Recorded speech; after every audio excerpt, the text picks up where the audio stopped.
Dios te bendiga, te hablamos de parte de una mano amiga de Reno, Nevada, y estamos felices y contentos de compartir una vez más con todos ustedes la palabra de Dios. Estamos aquí para edificar su vida, para ayudarle a encontrar una comunión, una relación con nuestro Señor Jesucristo, y si ya la tiene, pues que se fortalezca y que todos nos preparemos para su venida, porque eso es de lo que estamos hablando, de el arrebatamiento.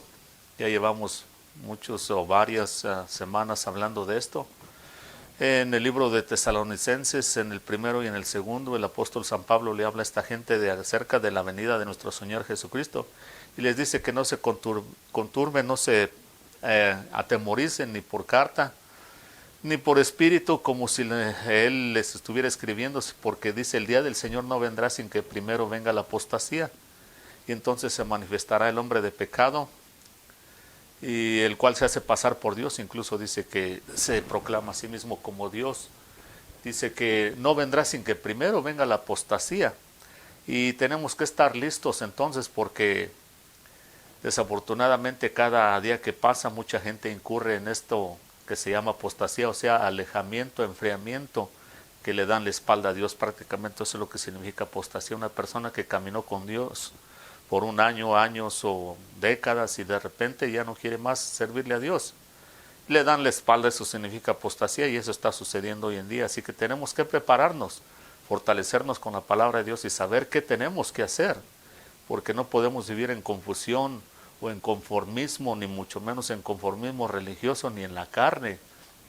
Hemos hablado del profeta Elías, segundo libro de los Reyes, capítulo 2, que él y Eliseo, el profeta Eliseo que lo iba a reemplazar, iban saliendo de Gilgal.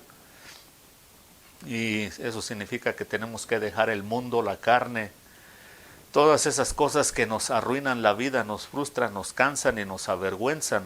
Eso significa Gilgal. Tenemos que avanzar hacia Betel. En Betel pues se llama casa de Dios, significa casa de Dios y puerta del cielo. Todo empieza bien porque la gente empieza alabando a Dios, oyendo su palabra, viviendo de acuerdo a la palabra de Dios, que es lo más importante. Pero con el tiempo dejan entrar la corrupción. Normalmente a todos nos va a llegar la tentación de una o de otra forma, y no necesariamente tiene que ser el materialismo, puede ser cualquier otra cosa. Mientras reemplacemos a Dios con lo que sea, es idolatría, y Dios condena eso. En el caso de Betel, el rey Jeroboam hace 2 becerros de oro y le dice a Israel que adoren esos 2 becerros de oro, que ya no tienen necesidad de ir hasta Jerusalén. Y así es como el pueblo se corrompe. Después, con el tiempo, pues Dios dice que es igual que Betabén. Betel se convierte igual que Betabén, porque Betabén realmente era una ciudad que ya existía en el tiempo cuando Josué conquistó Jericó. Estaba Betel y estaba Betabén aún cerca de allí.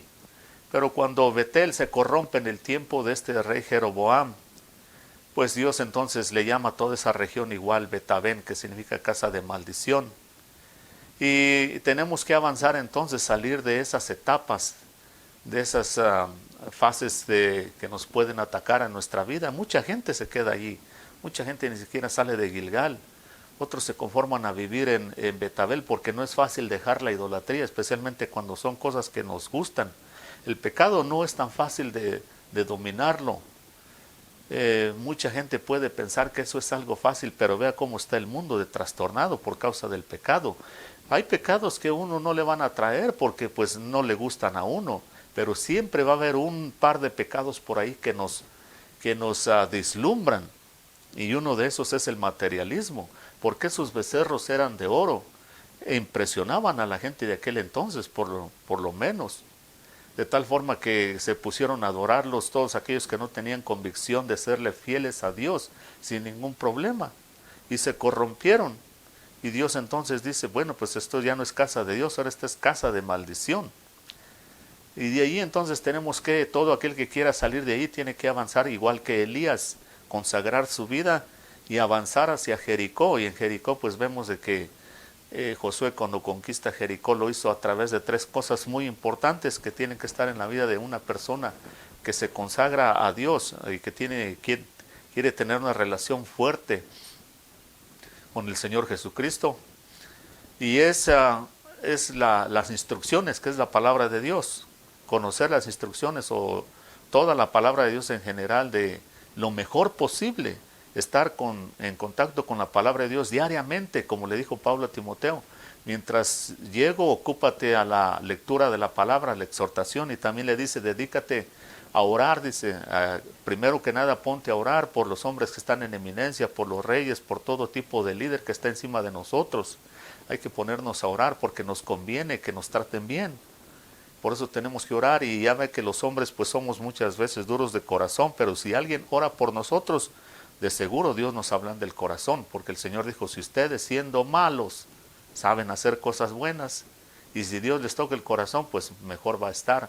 Muchos hombres allá, líderes desde presidentes y reyes hasta supervisores de trabajo, que son muy duros de corazón, pero si alguien intercede por ellos, en vez de criticarlos y juzgarlos y condenarlos, si nos ponemos a orar por ellos para que Dios toque el corazón de ellos, algo bueno van a hacer. Y por eso le dice Pablo a Timoteo que eso es lo que tiene que hacer, incluyendo a los líderes espirituales, ya sean pastores, evangelistas, maestros, cualquiera que sea un líder espiritual en el cristianismo, en cualquier, incluso líderes espirituales en las otras religiones, para que lleguen a tener el conocimiento, porque ahí mismo Pablo le dice a Timoteo, porque es la voluntad de Dios de que todos los hombres sean salvos y vengan al conocimiento de la verdad. Así que ese es un trabajo de aquellos que avanzan a Jericó, aquellos que tienen una relación fuerte, que se ponen en la brecha a interceder constantemente por el reino de Dios y todo lo que tenga que ver con el reino de Dios. Primeramente el reino de Dios y su justicia, y todo vendrá por añadidura. Entonces en Jericó, vemos qué es lo que pasa en Jericó. También una de las otras cosas que le ayudan a Josué a conquistar a Jericó. Para empezar, Josué no era su nombre original de Josué. Josué se llamaba Amós. Pero cuando Dios ya sabe de que Josué va a ser el que va a entrar a esta gente a la tierra prometida, le dice a Moisés, cámbiale el nombre a este Amós, porque pues ese nombre no es adecuado para lo que va a hacer, porque Dios, de acuerdo a lo que nos llama o lo que vamos a hacer, nos pone un nombre, nos llama, así como a Pedro se llamaba Simón, le cambió el nombre a Pedro, que significa piedra, ¿verdad? Y a los otros apóstoles, algunos les cambió el nombre también, pero así es como actúa Dios, porque quiere que dejemos el hombre viejo atrás. Ese es el punto principal de que Dios nos cambia el nombre a veces, que nos olvidemos de la vida pasada que solo nos traía vergüenza y fracaso, así como a Pedro también. Y a este Josué, entonces Dios le dice, ponle Josué, porque Josué significa Salvador. Josué, Jesús y Jehová es lo mismo. Dios es salvación o Salvador. Y como él iba a entrar a la gente a la tierra prometida, pues Josué era un tipo de Cristo o de Salvador. Más adelante vamos a ver en el libro de Hebreos eso más claro. Y entonces va y introduce al pueblo de Israel a la tierra prometida y conquistan Jericó a través de las instrucciones que Dios les da. Instrucciones específicas aparte de la ley que ya la tenían. Y también otra cosa que notamos ahí es que está la presencia de Dios, o lo que representa la presencia de Dios, el arca. La llevan los sacerdotes y solo los sacerdotes pueden llevarla, no la puede tocar ninguna otra persona. En una ocasión el rey David trató de transportar el arca cuando se pierde con los filisteos. Cuando la secuestran, la van y los filisteos la mandan a casa de un hombre de Israel. Allí dura un tiempo y después el rey David la quiere llevar a otro lugar. Y lleva unas personas a que le ayuden con el arca. Y un hombre pues trató de evitar de que el arca se cayera de una carreta donde la llevaban cargada, y la tocó y murió ahí al instante, porque aunque haya tenido buenas intenciones, no le tocaba a él hacer nada. En otras palabras, hubiera sido mejor que el arca se hubiera caído y él no le hubiera pasado nada. Así de santo es Dios. Eso es porque así de santo es Dios. Ese hombre no se perdió, no se fue al infierno, pero sí, a él no le tocaba hacer nada. Por eso a veces tenemos que hacer lo que nos toca, solamente no meternos en asuntos, en terrenos que no nos corresponden, porque Dios no nos dio ese llamado, o no tenemos simplemente la unción para meternos en cosas que no. Este hombre con muy buena intención quiso evitar que el arca cayera de la carreta, pero a él no era sacerdote, por eso solo los sacerdotes podían tocar el arca. Y acá con Josué, por eso ellos cargan el arca, que representa la presencia de Dios. También otra cosa que vemos es la disciplina, porque para darle una vuelta por 6 días a esa ciudad sin hablar nada, porque Dios les dijo, diles que no hablen nada, que no digan ni media palabra, lo cual usted diría, bueno, ¿qué tanto es eso? Pero ya el hecho de no hablar una sola palabra, ni buena ni mala, toma mucha disciplina. ¿Por qué? El apóstol Santiago dijo que ningún hombre puede domar la lengua, que es un mal que todos los seres humanos cargamos allí, lleno de veneno mortal, dice, porque muchas veces con ella alabamos a Dios y maldecimos a los hombres también, y eso no puede ser así, porque de una fuente no puede brotar agua amarga y dulce, o solo amarga o solo dulce. Y dice que nadie puede dominar la lengua, dando a entender de que ningún hombre natural por sí mismo puede jamás dominar la lengua, a menos que esté lleno del Espíritu de Dios, de la presencia de Dios. Siga las instrucciones que Dios da y tenga disciplina. Lo primero que hay que hacer en el cristianismo es eso. Por eso muchas veces Dios, ahora no lo vemos mucho a menudo, pero muchas veces Dios lo primero que hacía era llenar de Espíritu Santo a la persona cuando venía Cristo, y muchos lo primero que hacían era que hablaban lenguas. Yo creo que no era casualidad que Dios hiciera eso, era porque lo primero que Dios quería decir a la persona, lo primero que tenemos que arreglar en ti es la lengua.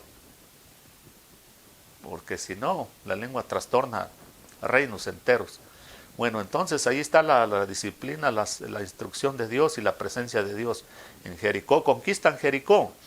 Otra cosa entonces que pasa en Jericó, muy importante que tenemos que aprender. Ya cuando Josué conquista Jericó, él la destruye la ciudad, la convierte en ruinas, y entonces él lanza una maldición y dice de que cualquiera que se atreva a reconstruir Jericó tiene que ser a costa de la vida de su primogénito y de su segundo hijo. Entonces esa maldición queda ahí, la cual es lanzada por el mismo Josué, para que Jericó nunca jamás vuelva a ser reconstruida. Pero pasado el tiempo, siempre va a haber personas pues de que retan lo que Dios habla a través de hombres que pues son fieles. Y aparece por ahí en el primer libro de los Reyes también un hombre que se llama Hiel, o Hiel, con H-I-E-L, y dice de que en ese tiempo reedificó Jericó, que levantó los muros a costa de su hijo primogénito y que puso las puertas a costa también de su segundo hijo. Entonces, a pesar de que estaba esa maldición allí, y ellos sabían, y lo conocían, pues este hombre se atrevió a reedificar Jericó. Y después de ahí para adelante Jericó no pasan muchas cosas importantes, pero sí podemos entonces ver de que hay gente que se atreve a reconstruir aquello que Dios derribó, y eso no nos va a traer bien. En el libro de Gálatas, en el capítulo, vamos a leer ahí porque esto es importante lo que el apóstol escribió, ya en el tiempo de la gracia, en el tiempo que vivimos nosotros, que es el tiempo que nos corresponde, el pacto que nos corresponde, el pacto de la gracia, en el capítulo 2 y verso 18 dice el apóstol a los Gálatas: porque si las cosas que destruí, las mismas vuelvo a edificar, transgresor me hago. Y le dice el apóstol a los Gálatas, les está explicando en cuanto a la ley y la gracia, la diferencia. Y una de las cosas que les explica es esta: porque si las cosas que ya derribé, que ya destruí, que ya conquisté, las vuelvo otra vez a reedificar, les vuelvo a dar otra vez vida, pues entonces me convierto en un transgresor. Un transgresor no es alguien que está en ignorancia, en este caso de la palabra de Dios, sino uno que sabe bien lo que está haciendo. Sabe de que robar es malo, sabe que mentir es en contra de la voluntad de Dios y que es malo. Eso también se le puede llamar como iniquidad. Esto es muy significativo y tenemos que ponerle atención porque estamos hablando de la venida de nuestro Señor Jesucristo, del rapto, y lo que está implicado, cómo el mundo entero está implicado en todo esto, nos guste o no. Y leíamos o hablamos primeramente del libro de Tesalonicenses, donde el apóstol San Pablo le habla a los tesalonicenses y les dice que ya está en acción el advenimiento del anticristo. Dice, advenimiento que es conforme a la voluntad de Satanás, dice.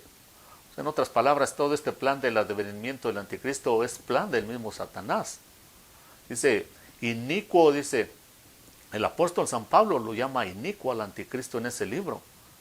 Y que varias veces en esos 3, 4 versos donde habla del anticristo en el libro de Tesalonicenses, usa la palabra iniquidad y lo llama inicuo.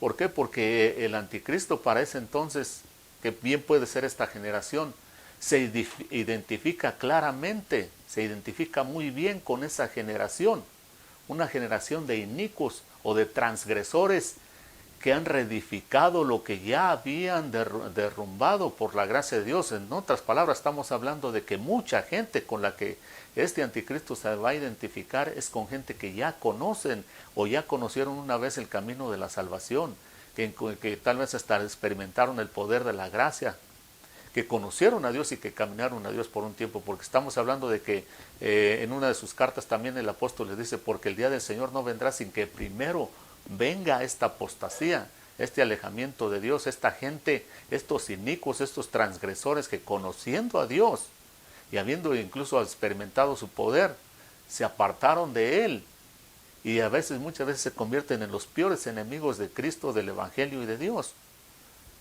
Así como el mismo Lucifer, estando tan cerca de Dios, siendo un querubín ahí en el cielo, se vino a convertir el enemigo más grande de Dios.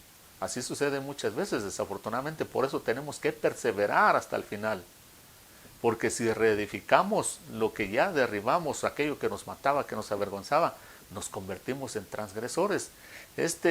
Y lo que viene es destrucción, porque hay maldición allí. Por eso este hombre que reedificó los muros de Jericó, dice la palabra de Dios, que lo hizo a costa de su hijo primogénito. Y él sabía lo que la palabra de Dios decía, porque siglos atrás Josué lanzó esta maldición. No le importó la vida de su primogénito. Y a costas de su segundo hijo, dice, puso las puertas. Ahí reedificó Jericó otra vez. Así es cuando la gente ni tiene temor de Dios, ni amor a Dios, ni a nadie, ni a su misma familia. Por eso tenemos que servirle a Dios como Dios dice, guardar las instrucciones, la palabra de Dios, buscar esa presencia de Dios, estar llenos de esa presencia de Dios y tener disciplina diariamente, porque el anticristo se va a identificar con esta gente muy fácilmente, una bola de transgresores, una bola de personas que han apostatado, que conocieron a Dios. El mundo que no conoce a Dios, que aunque tenga su religión, pero que nunca han tenido una relación con Cristo, esos fácilmente lo van a recibir sin ningún problema. Y ahí no esperamos de que ellos reaccionen de una forma, ¿qué estoy haciendo? No, porque el mundo realmente, si el anticristo hubiera aparecido hace 500,000 años, lo hubieran recibido porque no conocen a Dios. Han aparecido anticristos a través de toda la historia y los han recibido. En este mismo momento hay anticristos en muchas de las religiones. En el mismo cristianismo puede haber anticristos detrás de los púlpitos. Y la gente, como ya no tiene una relación fuerte con Dios, y si nunca la han tenido, pues no saben discernir quién es quién. Por eso el Señor nos dice en la carta, en el libro de Revelación, a la iglesia de Filadelfia, lo primero que le dice esta iglesia, a la cual le da la promesa del rapto, del arrebatamiento, dice, por cuanto has guardado la palabra de mi paciencia, las instrucciones de mi paciencia, yo también te voy a guardar de la hora de la prueba que está por venir para probar a todos los que moran sobre la tierra.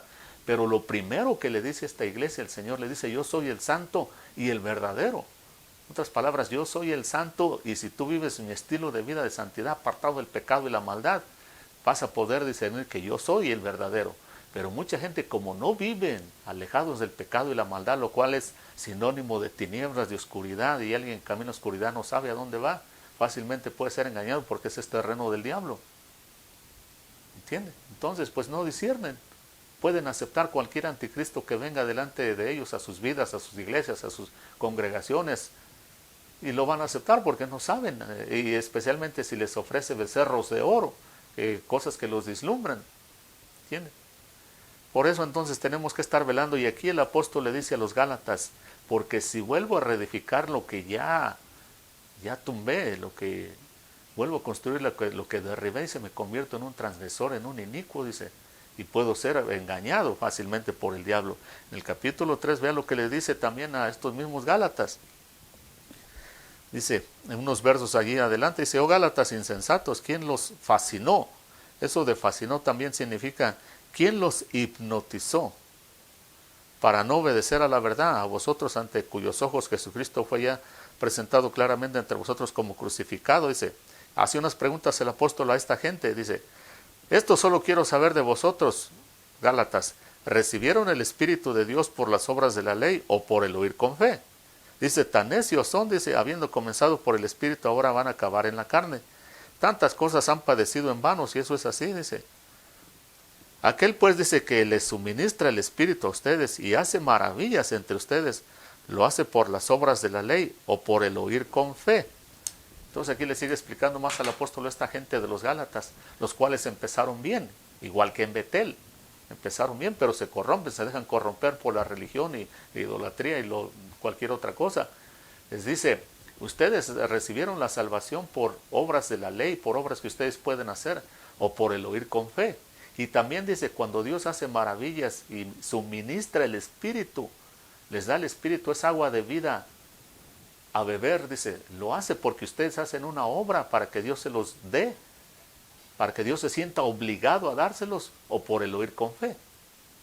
Todo es por la fe, porque no podemos hacer ninguna obra para comprar nada de Dios. ¿Cómo va a ser lógico que nosotros podamos comprar algo de Dios como si Dios necesitara algo de nosotros cuando Él hizo todas las cosas? Por eso dijo una ocasión bien claramente Él, ¿de qué le sirve a un hombre que pudiera conquistar, si pudiera conquistar el mundo entero?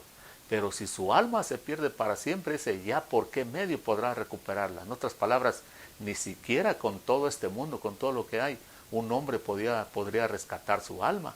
Por eso es que Él mismo vino a pagar el precio, porque no había absolutamente nada que hacer. No hay nada que pueda comprar a Dios, porque Él es dueño y creador de todo. Y por eso entonces tiene que ser por fe. Lo que la salvación es por fe, como le dice Pablo aquí en los Gálatas. Y aparte de eso, el recibir el Espíritu de Dios y que Dios haga maravillas entre nosotros, es por el oír con fe. Porque cuando alguien está hablando y tiene la presencia de Dios, como estamos hablando, cuando está lleno de la presencia de Dios, la persona entonces tiene el respaldo de Dios y la gente entonces tiene fe para creer lo que está oyendo. Hemos dicho del Señor Jesucristo la diferencia que había entre Él y los fariseos, que la gente decía, cuando habla así se siente que tiene autoridad, no como los escribas y fariseos que solo hablaban lo mismo muchas veces, lo mismo que el Señor les enseñaba, ya lo habían oído en algunas ocasiones. Tal vez se los explicó un poco mejor, pero ya tenían una buena idea de lo que el Señor Jesús les estaba diciendo, especialmente cuando eran cosas de la ley. Pero de la diferencia está lo que ellos sentían, lo que ellos experimentaban. Decían, no, cuando habla así se siente que habla con autoridad, se siente que impacta el corazón, lo pone uno en qué pensar, en qué meditar. Los escribas y fariseos ya sabemos que solo son puro show, puro entretenimiento, así como las religiones hoy en día. Por eso en el mismo cristianismo uno puede hablar lo mismo, 2 pastores, 3 pastores, evangelistas, maestros, lo que sea, pueden hablar el mismo tema, pero uno sabe quién tiene autoridad y quién no, y la autoridad se gana a través de la obediencia a las instrucciones de Dios, a la disciplina que uno vive. La autoridad no es lo mismo que el poder ya lo tiene por recibir a Cristo y recibir el Espíritu Santo, como les dijo en el libro de Hechos. Cuando venga el Espíritu Santo van a recibir poder, pero la autoridad es ya cómo viva uno. La autoridad es lo mismo que derecho. Si una persona vive bien delante de Dios y otra persona no vive bien delante de Dios y pueden hablar el mismo tema, el mismo mensaje, obviamente el que vive bien delante de Dios, obedeciendo su palabra, sus instrucciones que tiene Dios va a tener la presencia de Dios automáticamente, y que vive una vida disciplinada, ese va a tener el respaldo de Dios. El otro no. El otro puede tener mucho estudio, mucho todo lo que quiera, pero si no vive la vida que debe de vivir, de acuerdo a las instrucciones, de acuerdo a la disciplina, y que tenga la presencia de Dios, difícilmente va a cometer, solo va a emocionar a la gente, igual que los escribas y fariseos, pero la gente va a salir a la semana y anda viviendo lo mismo, andan lo mismo. Se emocionan por un rato mientras están oyendo ahí, pero después continúan en lo mismo. Y el chiste de todo esto es cambiar, no reedificar lo que ya destruimos, porque ahí hay maldición. Y el apóstol aquí le dice a los Gálatas, ustedes recibieron la salvación por el oír con fe, y recibieron el Espíritu, y el que hace maravillas entre ustedes es por el oír con fe. El que les habló aquí esto fue el apóstol San Pablo. O sea, estamos hablando de un hombre que estaba lleno de la presencia de Dios, que era maestro en las instrucciones de la palabra de Dios, y que tenía una disciplina como pocos en la historia del cristianismo. Así que es una de las cosas que queremos hablar, porque ese hombre reedificó los muros de Jericó a costa de su hijo, y a costa de sus dos hijos puso los muros y las puertas. Entonces dice acá el apóstol que no debemos de reedificar lo que ya derribamos. Otra de las cosas que tenemos que aprender y que pasan muy importantes en Jericó, esto es muy bonito, esto que vamos a enseñar ya para terminar, que son cosas que suceden en Jericó ya después de que fue reconstruida y pasa el tiempo. Aparece nuestro Señor Jesucristo en Jerusalén, y en uno de sus viajes dice la palabra de Dios de que fue a Jericó, andaba predicando por Jericó, y en uno de los viajes que hizo tuvo que pasar por esta ciudad. Y nos gusta mucho el pasaje que la Biblia menciona en cuanto a una de las cosas que pasan en Jericó en su tiempo. En el capítulo 19 del libro del Evangelio de San Lucas, vamos a leer un poquito, porque esto es muy bonito, esto que sucede aquí, para que vean lo importante que es lo que estamos hablando. Tenemos que llegar a Jericó, pero con todo y esto no vamos a permanecer en Jericó, porque de allí Elías se mueve juntamente con Eliseo al río Jordán. Le dice, quédate aquí, Eliseo, porque Jehová me ha enviado al Jordán. Y lo mismo le dice Eliseo, no, yo voy contigo. Y descienden al río Jordán, y ya después de allí pues vemos qué pasa en el Jordán. Pero lo que vamos a hablar de aquí de Jericó en esta ocasión, ya para terminar en este video, en el capítulo 19 de Lucas dice así: habiendo entrado Jesús en Jericó, iba pasando por la ciudad, y sucedió que un varón llamado Zaqueo, que era jefe de los publicanos y rico, procuraba ver quién era Jesús, pero no podía a causa de la multitud, pues era pequeño de estatura.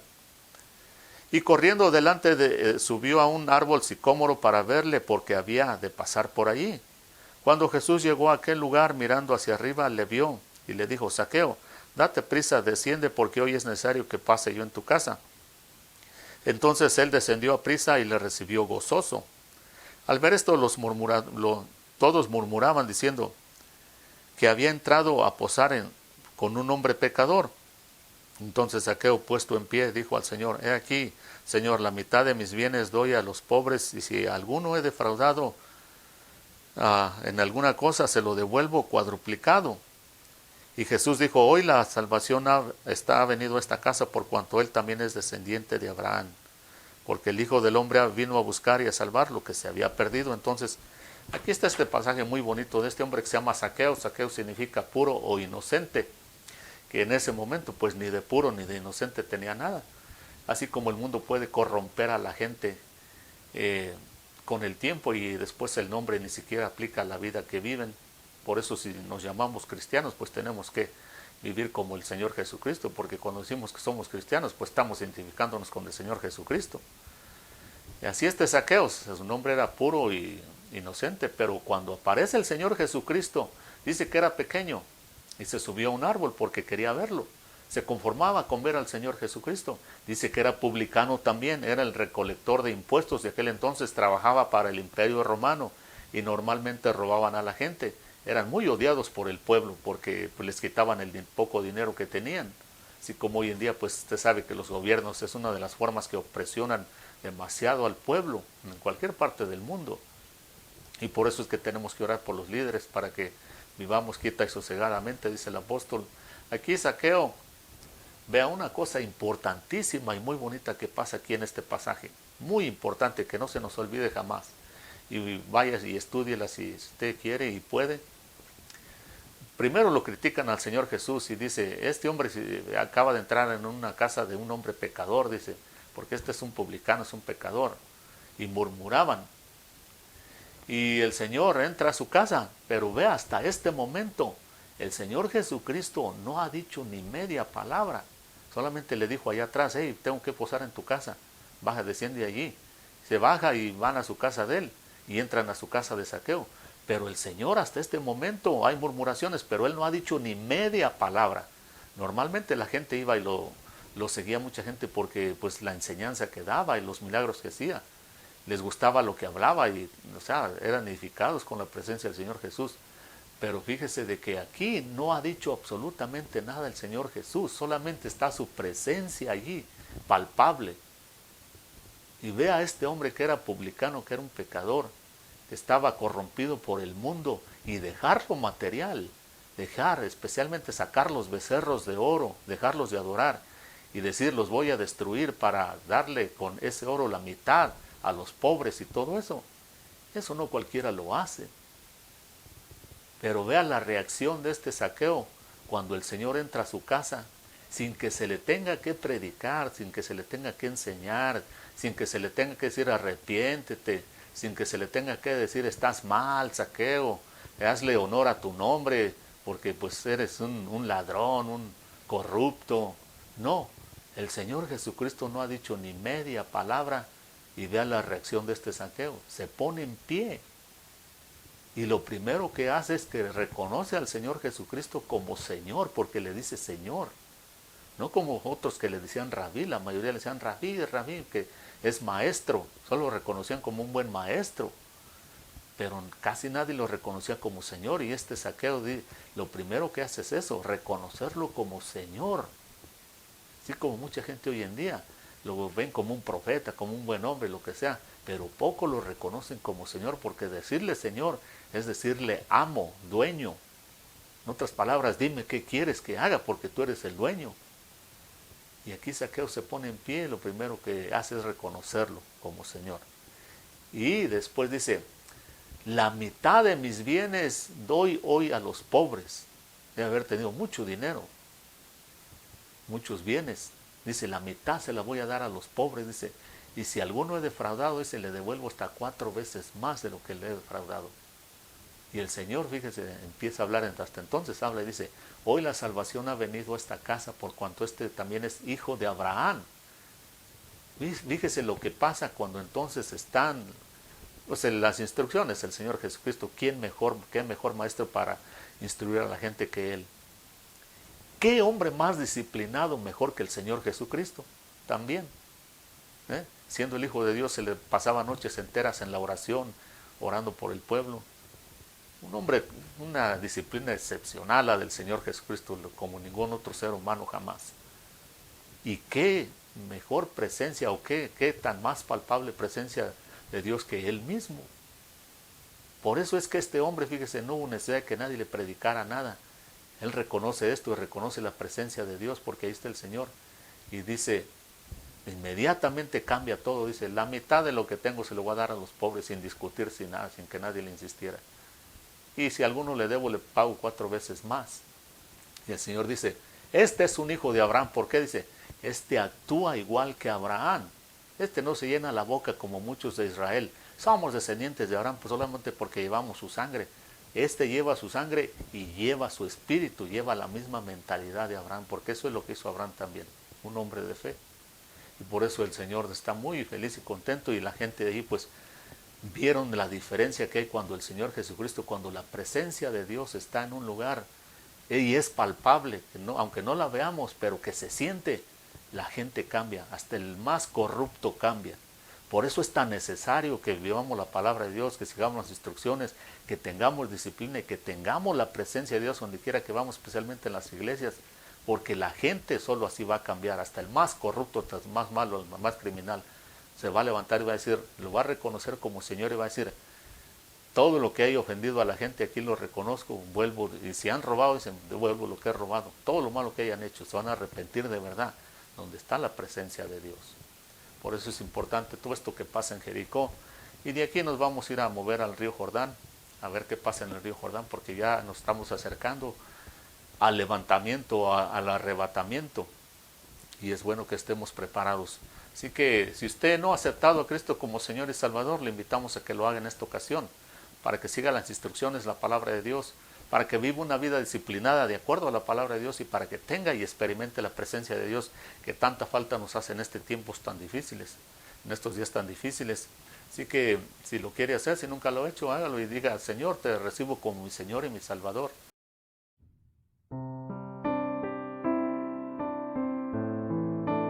Si te gustaría recibir a Jesucristo como tu único Salvador y recibir la vida eterna, haz conmigo esta oración. Reconozco que soy pecador y que te he fallado, pero creo que la sangre de Jesucristo me limpia de todo pecado. Por fe te recibo en mi corazón como mi único Salvador personal. Ayúdame, Señor, a hacer tu voluntad, para cuando tú me llames, yo estar listo. Te damos gracias, Señor, por esta persona que ha hecho esta oración de fe, como dice en Juan 1:12, mas a todos los que le recibieron, a los que creen en su nombre, les da potestad de ser hechos hijos de Dios. Te damos gracias y te pedimos, Señor, que tú guíes sus pasos, que esta persona sienta la necesidad de acercarse diariamente a ti, de conocer quién tú eres, Señor. Te la ponemos en tus manos y decimos, Señor, que ninguna arma forjada contra ella va a prosperar. Gracias te damos en el nombre del Padre, del Hijo y del Espíritu Santo. Amén.